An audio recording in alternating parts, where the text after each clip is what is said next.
So আমরা একটা ওয়েবসাইটে রিপোর্ট তৈরি করার জন্য ওয়েব সিইও ইউজ করব, এবং ওয়েব সিইও শুধু একমাত্র পন্থা না, এরকম আরও অনেক পন্থা আমাদের আছে। তবে আমরা এখানে ওয়েব সিইও থেকে কিভাবে রিপোর্ট জেনারেট করা যায় সেটা দেখব। webceo.com এই ওয়েবসাইটে যদি আমরা ভিজিট করি, webceo.com, তো আমরা দেখব যে এখানে ফার্স্টেই এর হোম পেজটা আসছে, তাই না? তো এই হোম পেজ থেকে আমাদের ফার্স্টে কি করতে হবে? সাইন আপ করতে হবে। প্রথমেই আমাদের করতে হবে কি? Sign up. এটা সাইন আপ করতে গেলে আমাকে কি করতে হবে? আমার সিম্পল যেভাবে সবাই সব কিছু সাইন আপ করে ঠিক সেভাবে সাইন আপ করতে হবে। এটা অনলাইন ভার্সনে আমরা সাইন আপ করতেছি, অনলাইন ভার্সন। তো অনলাইন এবং অফলাইন দুইটা ভার্সন আছে। ক্রিয়েট অ্যান অ্যাকাউন্ট, অ্যাকাউন্ট তৈরি করতে গেলে আমাদেরকে কি দিতে হবে? একটা ইমেল আইডি দিতে হবে, তাই তো?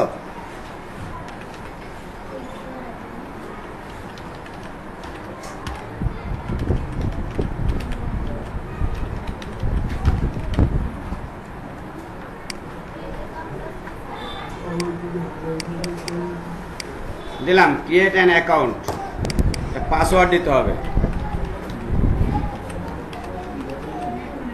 তারপরে কি দেবো? আমরা সাইন আপ দেবো। অবশ্যই আমরা এই অপশনগুলো ইউজ করবো না, যেহেতু আমরা প্রফেশনাল ভাবে এটা ইউজ করবো, সুতরাং আমরা ইমেল অ্যাড্রেস দেবো, পাসওয়ার্ড দেবো।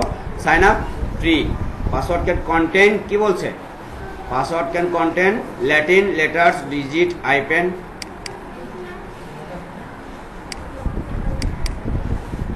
আমরা আমাদের যে ভুলগুলো হবে আমরা এখান থেকে কিন্তু দেখে নিব।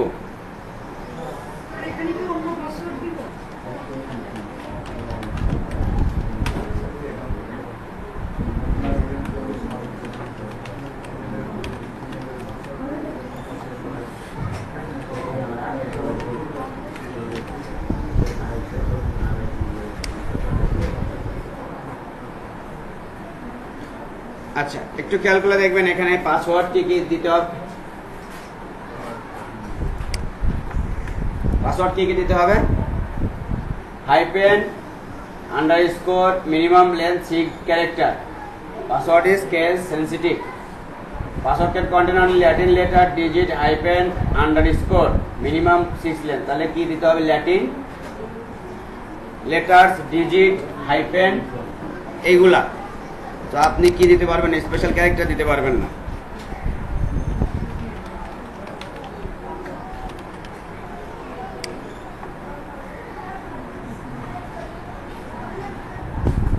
কি হয়েছে এখন? বলছে কি অলরেডি এটা নামে অ্যাকাউন্ট তৈরি করা আছে, তাই তো? তাহলে আপনাদের ইমেল অ্যাড্রেস দিয়ে যখন খুলবেন এই মেসেজটা হয়তো পাবেন না।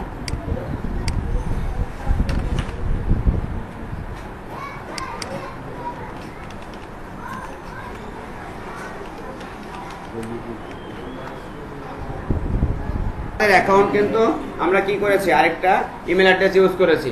সেই ইমেল অ্যাড্রেস ইউজ করে আমরা কি করলাম? একটা অ্যাকাউন্ট তৈরি করলাম। এই অ্যাকাউন্ট তৈরি করার পরে আমার প্রথমে দেখেন যে অপশনগুলো আছে, what site are you going to analyse. প্রথমেই কিন্তু এই অপশনটা আসতেছে, তুমি কোন ওয়েবসাইটকে অ্যানালাইজ করতে চাও। সো আমরা আপাতত দৃষ্টিতে যে কেউ যে কোনো ওয়েবসাইট দিতে পারেন। যদি কেউ মনে করেন যে গুগলকে অ্যানালাইসিস করবেন, গুগলটাও দিতে পারেন। কেউ ইয়াহুকে অ্যানালাইসিস করবেন, ইয়াহুটাও দিতে পারেন। বুঝতে পেরেছি? যার যে ইচ্ছা। তো আমি এখানে দিলাম associatescloud.com।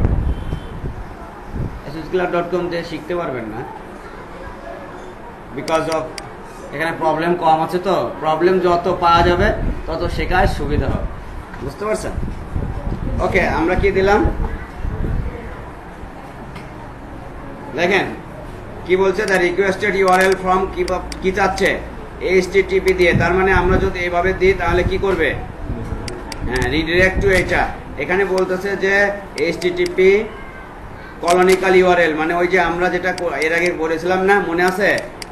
ডুপ্লিকেট ইস্যু রিমুভ করার জন্য ইউআরএল এর, হ্যাঁ, সেখানে কি করেছিলাম? এই যে রিডিরেক্ট করা আছে, বলে দিচ্ছে, সফটওয়্যারটা প্রথমেই বলে দিচ্ছে যে এই ওয়েবসাইটে www নাই, www কে ফরওয়ার্ড করে শুধু উইদাউট www তে দেওয়া আমরা www সহ দিয়েছিলাম, মনে আছে?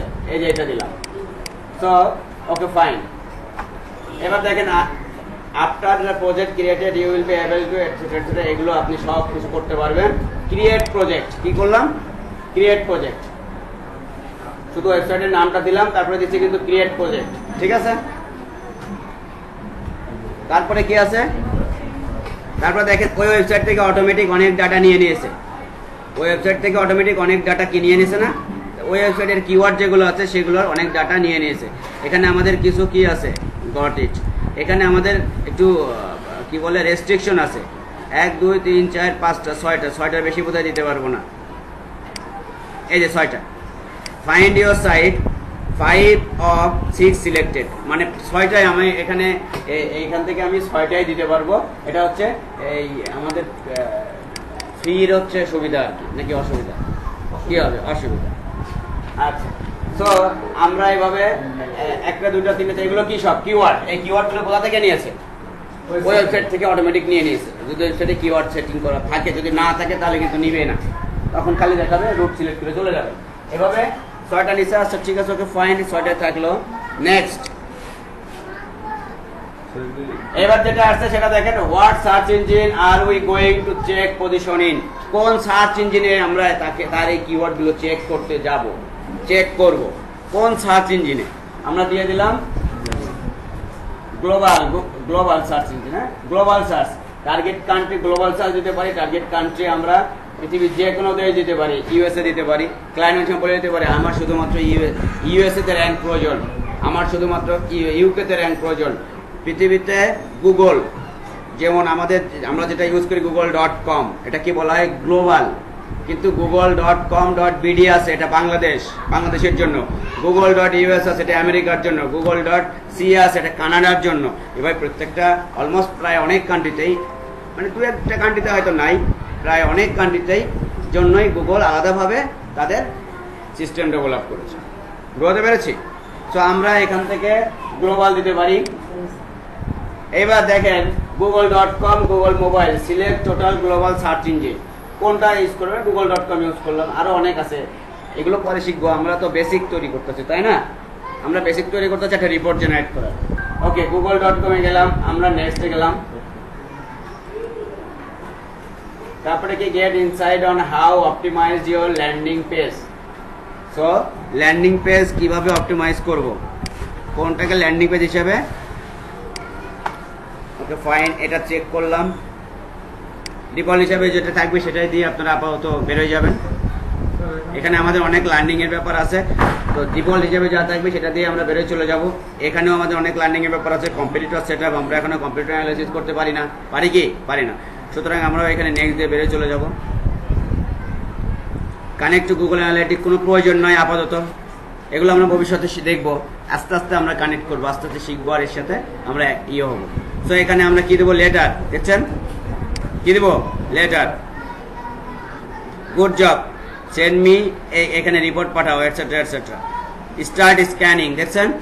স্টার্ট স্ক্যানিং এ ক্লিক করো। আপনারা এই আইপি থেকে যদি সব করেন না, তাহলে পরে মনে ঝামেলা হইতে পারে।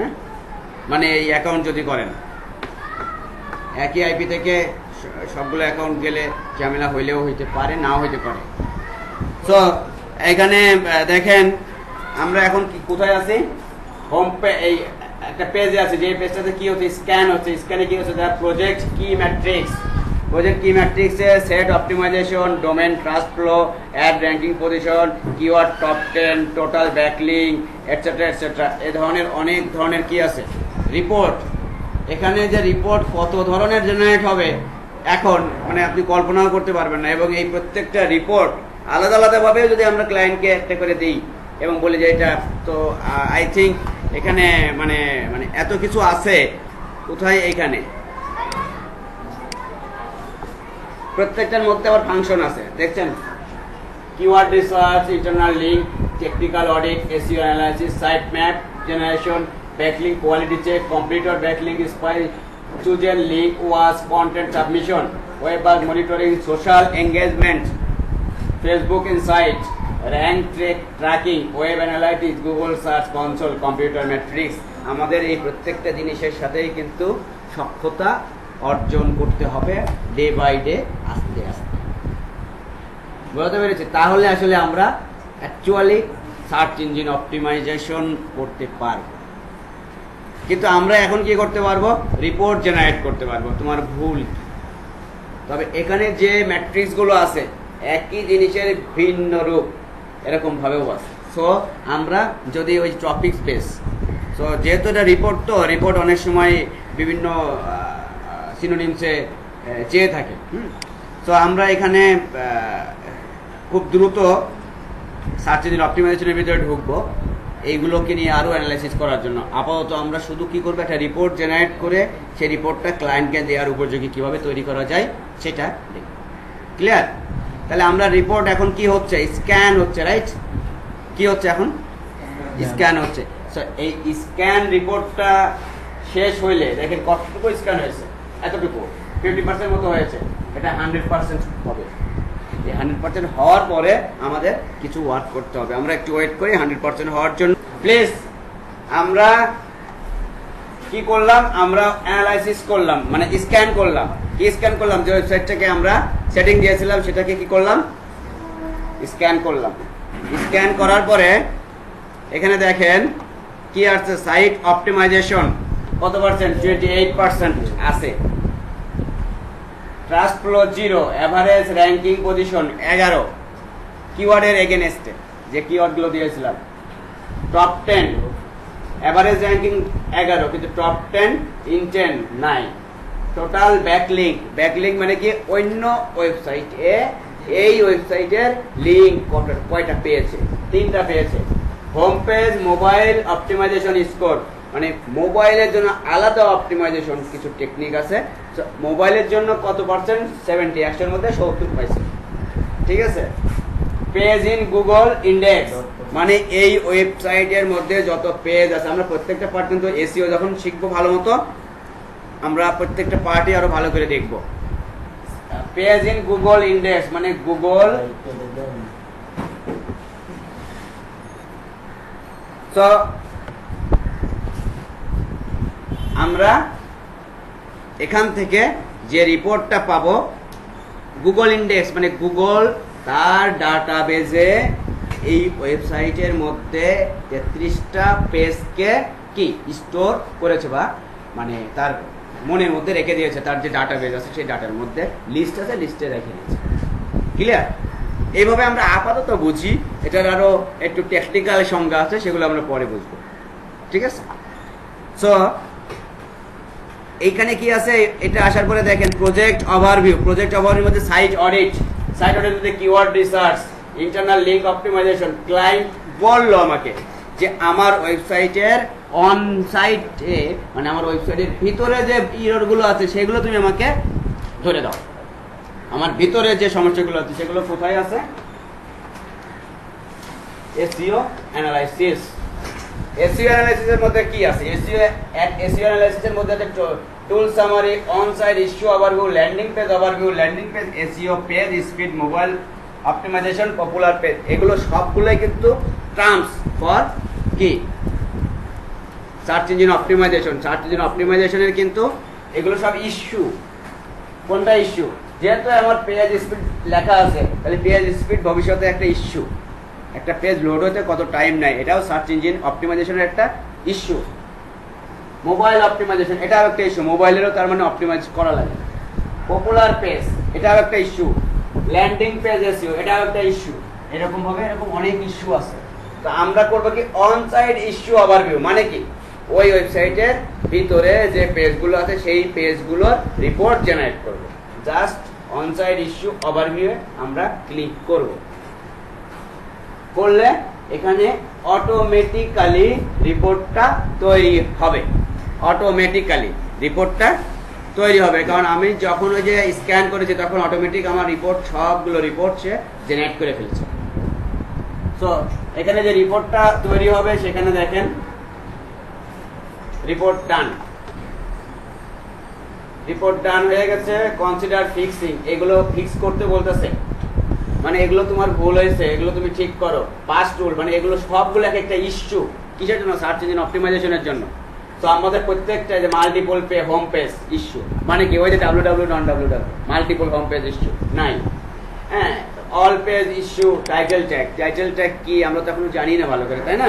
সুতরাং আমরা যখন মোটামুটি ওগুলো দেখবো তখন আমরা প্রত্যেকটা পয়েন্ট নিয়ে আমাদের এখানে ডিসকাশন আছে। এই প্রত্যেকটা পয়েন্ট যখন আমরা ফুললি ধরতে পারবো, বুঝতে পারবো, তখন আমরা আসলে একটা ওয়েবসাইটের 100% ফিক্সিং করতে পারবো। বুঝতে পেরেছি? ইরর যা ধরবে সেই ইররকে আমরা ফিক্সিং করতে পারলেই তো আসলে আমরা শিখতে পারবো, রাইট? তো আমি ইচ্ছা আছে যে খুব দ্রুত আপনাদেরকে ইয়ে করা আর কি, একটা ওয়েবসাইটের ভুল বানিয়ে দিয়ে একেবারে ভুলে ভরারণ্য করে দিয়ে তারপরে সেগুলো সম্পূর্ণ ফিক্স করা, তখন আমরা এখান থেকে শিখতে পারবো। বুঝতে পেরেছি? তো এবার রিপোর্ট তৈরি করবো কিভাবে? এখানে এক্সপোর্টের অপশন আছে, এক্সপোর্টে যাব, download as PDF, web master view, client view. Web master view মানে হচ্ছে কি? ওয়েব মাস্টার, ওয়েবের মাস্টার। তাহলে ওয়েবের মাস্টারের কাছে যে ভিউটা থাকবে, ডিটেল কোথায় কি ভুল আছে, কারণ ঠিক করতে হবে না পরে, সাজেশন সহ। আর একটা হচ্ছে ক্লায়েন্ট ভিউ, আমি ক্লায়েন্টকে ডেলিভারি করবো। তাহলে ক্লায়েন্টকে তো আমি সব যদি দিয়ে দিই তাহলে তো আমার সিক্রেটই সব দিয়ে দিলাম, কেন? আমার সিক্রেট তো আমি ক্লায়েন্টকে দিব না, রাইট? সো সেটা হচ্ছে ক্লায়েন্ট ভিউ। তার মানে আমরা নর্মালি শেখার জন্য আমাদেরকে এটাই ওয়েব মাস্টার ভিউ দিয়েই আমরা আপাতত ডাউনলোড করবো, ওই ইয়েটা কি বলে, পিডিএফটা ডাউনলোড করবো। জেনারেটিং দ্য পিডিএফ জেনারেট হয়ে গেছে, এই পিডিএফ তৈরি হয়ে গেছে। এখন এই পিডিএফটা রেডি ফর সেন্ড, ঠিক আছে? আচ্ছা, এই ইন্টারনেট মার্কেটিং রিপোর্ট, এই পেজের যে ভুল ছিল সেই রিপোর্টটা তৈরি হয়ে গেছে। এখন সেই রিপোর্টটা আমরা কি করতে পারি? ক্লায়েন্টকে পাঠিয়ে দিতে পারি, রাইট? এই পর্যন্ত কি ক্লিয়ার? এক্সপোর্ট করলাম, ডাউনলোড কিন্তু আমরা অন্য কিছু তো করতে পারি। মেল পিডিএফ রিপোর্ট আমরা মেল করে দিতে পারি যে আমার এই অ্যাড্রেস থেকে যাবে, এই অ্যাড্রেসে যাবে, এইভাবে যাবে, মেল করে দিতে পারি। আমরা স্যার রিপোর্ট শুধু কি একটাই না, এখানে আমরা যত পেজে রিপোর্ট চাই জেনারেট করতে পারবো। এখান থেকে আমরা যে পেজে রিপোর্ট চাই এখন সব রিপোর্ট তৈরি। যদি আপনাকে এখন বলে যে আমাকে আপনি দেন তো, কম্পিটিটর ব্যাকলিঙ্ক স্পাই রিপোর্ট দেন তো, তাহলে আপনি কম্পিটিটর ব্যাকলিঙ্ক স্পাই ক্লিক করবেন। আপগ্রেড, এটা আপডেট চাচ্ছে, সরি। এখানে যে বিষয়গুলো আছে সেগুলোর মধ্যে কিছু থাকবে আপডেট অপশনের জন্য। কম্পিটিটর লিঙ্ক প্রোফাইল, এই যে কম্পিটিটর লিঙ্ক প্রোফাইল। তো কম্পিটিটর লিঙ্ক প্রোফাইল এটা রিপোর্ট চেয়েছে ধরেন কেউ, তাহলে কম্পিটিটর লিঙ্ক প্রোফাইল ক্লিক করলাম, এক্সপোর্টে গেলাম, ডাউনলোড অ্যাজ পিডিএফ দিলাম। তাহলে তার কাছে কি রিপোর্ট আমি যেটা বললাম, কম্পিটিটর লিঙ্ক প্রোফাইল, এই ওয়েবসাইট। আমি তার সোশ্যাল মিডিয়া অ্যাক্টিভিটি দেখবো, সোশ্যাল মিডিয়াতে কি অবস্থা আছে, সোশ্যাল এঙ্গেজমেন্ট, টোটাল সামারাইজ করে রিপোর্ট একটা তৈরি করতে পারি। প্রত্যেকটা ইন্ডিভিজুয়াল এক একটা রিপোর্ট হিসেবে কানেক্ট গুগল অ্যানালিটিক্স নাই, এখানে সবকিছুই জিরো, দেখছেন? সবকিছুই জিরো। আমরা এটাকে কি করতে পারি, এক্সপোর্ট করতে পারি যে তোমার কোনো গুগল প্লাসে এঙ্গেজমেন্ট নাই, তোমার ফেসবুকে এঙ্গেজমেন্ট নাই, হ্যাঁ, তোমার লিঙ্কডইনে নাই, তোমার পিন্টারেস্টে নাই। বুঝতে পেরেছি? তো এইভাবে কিন্তু আসলে এটা এক্সপোর্ট করলাম, প্রিন্ট ভিউ দিলাম, ডাউনলোড অ্যাজ পিডিএফ দিলাম। সোশ্যাল ট্রাফিক কেমন তোমার? তো একটা সেটআপ করলে অ্যানালাইটিক্স সেটআপ থাকতে হবে। আমাদের অ্যানালাইটিক্স এখনো সেটআপ করি নাই, সেটআপটা করে নিয়ে আমরা এই অপশনটা ইউজ করবো ভবিষ্যতে। আমাদের এখান থেকে যদি আমরা এই ফুল অ্যানালাইসিসটা আসলে বুঝতে পারি কোনটার মানে কি, তার মানে আসলে আমরা সার্চ ইঞ্জিন অপটিমাইজেশন শিখে গেলাম, ফিক্স করতে পারি এবং বুঝতে পারি। এটা রিপোর্ট সম্পূর্ণ একটা ওয়েবসাইটে সম্পূর্ণ অডিট রিপোর্ট, সার্চ ইঞ্জিন অপটিমাইজেশনের প্রসপেক্টে, সোশ্যাল মিডিয়ার প্রসপেক্টে ফুল বুঝতে পারি এবং সেটা কি করতে পারি, নিজে ফিক্সিং করতে পারি। তাহলে আসলে আমরা অনেকখানি কি সার্চ ইঞ্জিন অপটিমাইজেশনের একটা করার জন্য মোটামুটি তৈরি হলাম এক কথায়। সব ফেসবুক তো নাই, ফেসবুকে দেখেন আরো অনেক কিছু আছে। হ্যাঁ, টেকনিক্যাল অডিট নামে আরেকটা অপশন আছে। তো টেকনিক্যাল অডিট দেখেন, এখানে হচ্ছে টেকনিক্যাল অডিট খেয়াল করলে দেখবেন টেকনিক্যাল অডিট, এটা ইম্পর্টেন্ট। হ্যাঁ, found issue, page not found, broken anchor, no broken image, no server, এগুলো হচ্ছে ওকে, এগুলো হচ্ছে কোনো ইস্যু নাই, এগুলো ইস্যু। এক্সপোর্ট করলাম, তাকে দিয়ে দিলাম। এটা হচ্ছে সিম্পল হিসাব, একটা পেজ, একটা ওয়েবসাইটকে কি করার জন্য, রিপোর্ট তৈরি করার জন্য, রাইট? রিপোর্ট তৈরি হয়ে গেল। এই যে জেনারেটিং পিডিএফ রিপোর্ট, এই জেনারেটিং হওয়ার পরে এটা কোথায় থাকবে, এটা কিন্তু আপনি যেখানে সেটিং দিয়েছেন সেখানেই থাকবে, তাই না? এই যে তৈরি হয়েছে, কিন্তু আপনার এটা সেভ হলো কোথায় বলেন, কোথায় সেভ হলো? এই যে ডাউনলোড, ঠিক আছে না? এখন ডাউনলোড দেন, এবার কোথায় সেটিং করবেন, কোথায় রাখবেন? ধরেন ডেস্কটপে একটা ফোল্ডার আছে, সেই ফোল্ডারের মধ্যে রেখে দেন। এভাবে আর কি আমরা একটা রিপোর্ট কি করব, তৈরি করা। আজকে একটা জিনিস দেখবো না, সেটা আগামী দিন দেখবো, সেটা হচ্ছে রিপোর্টকে ব্র্যান্ডিং করা। এখানে যে রিপোর্টটা আমাদের তৈরি হয়েছে, এটা খেয়াল করে দেখবেন, যে রিপোর্টটা তৈরি হয়েছে সেই রিপোর্টটা কার ব্র্যান্ডিং এ হয়েছে? ওএফসিও এর ব্র্যান্ডিং এ হয়েছে, রাইট? কি আছে ডাব্লিউ মানে ওএফসিও এর এটা লোগো, তারপরে কি internet marketing report prepared by এটা। সো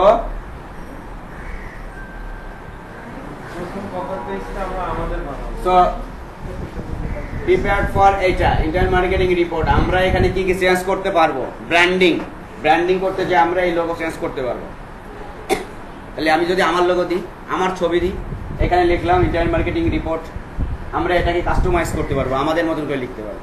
এটাকে আমরা কাস্টমাইজ করতে পারবো, আমাদের মতো করে লিখতে পারবো, ঠিক আছে? ওটা ডিফল্ট হিসেবে থাকবে একটা, আমরা সেটা এডিট করতে পারবো এক কথা। এখান থেকে আসলে এখানে পারবো না, আরেকটা পেজ তৈরি করতে পারবো। আর লাস্টে দেখেন প্রত্যেকটা পেজের পাওয়ার বাই ওএফসিও আছে না? তো এটা কিন্তু একটা ইম্পর্টেন্ট, তাই না? এই জিনিসটা কিন্তু আমাদের কি চেঞ্জ করতে হবে। তো এরকম আর কি কিছু বিষয় আছে যেগুলো হচ্ছে নাম আমার জানি যাব, আমি ক্লায়েন্টকে পাঠাবো, যখনই দেখবো যে সে দেখবে যে হ্যাঁ তার ব্র্যান্ডিং এ গেছে, তখন ক্লায়েন্টের মধ্যে আলাদা ট্রাস্ট তৈরি হবে, ঠিক আছে? বুঝতে পেরেছি? এটা আমরা আগামী দিন দেখব। তো আশা করি আপনারা সবাই বুঝতে পারছেন। তারপরেও যেখানে বোঝেন নাই সেটার ask question and answer session শুরু হবে।